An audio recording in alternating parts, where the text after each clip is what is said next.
So this is a quick tutorial about adding multiple users to your Google Chrome browser. Google Chrome lets you have multiple users, so that way you don't have to sign in and out of a Google account. You can have each user having its own distinct window. So right now you'll notice I've got my little head right here. I'm logged in at Scarsdale Schools. I also have this little alien. Now, you may not have a particular icon up here because you haven't activated the multiple users feature. Go to the lines, and you go to settings.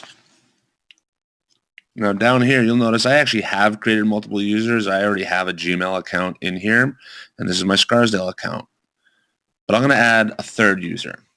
And right now it says Pickles is the hamburger. Fine. I'm going to create. It's going to launch this window.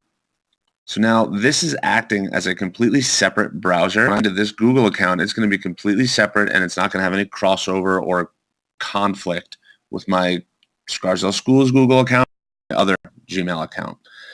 Easiest way to differentiate between them are these little icons, and that's where they're there. So now what I'm going to do is I'm going to sign into one of my many Google accounts. And this is particularly useful if you do have multiple Google accounts. Maybe you do have a home one that you want to have accessible to you. Or maybe you're working with two different Scarsdale Schools Google accounts because one is your personal one and one is for your group or for your building.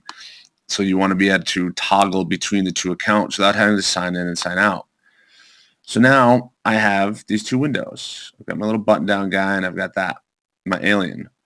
Now you'll notice that I have my personal Google account. You see it's actually my C. Casale Gmail.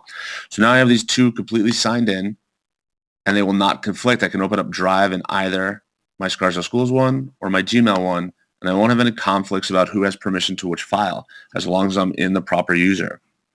I could also come up, if you remember, we initially chose the hamburger, but then it switched it. So if I don't like this, I can just come back over here and go to Settings, and you see that it says that this is the current one I'm in. I can click on it, and I can edit it. And now, I don't know, let's go back to the hamburger. And if I feel like changing the name, I can change the name. If I want to call it home, I can call it home. If I want to call it office, whatever it is I want to call it, and I can click OK.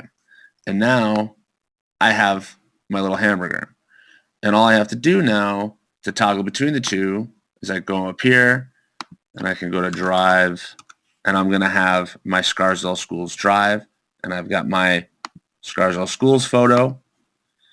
I can come back over here, my hamburger, and I can go to Drive.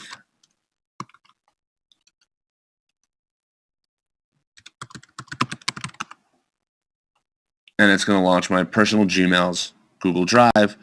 And now I can have these two side by side without having a conflict. One of the biggest issues comes when you have two different Google accounts and you're trying to share information, but you're logged into one while you're getting an email for another. So that is how you have two different Google accounts signed in with these little icons in Google Chrome.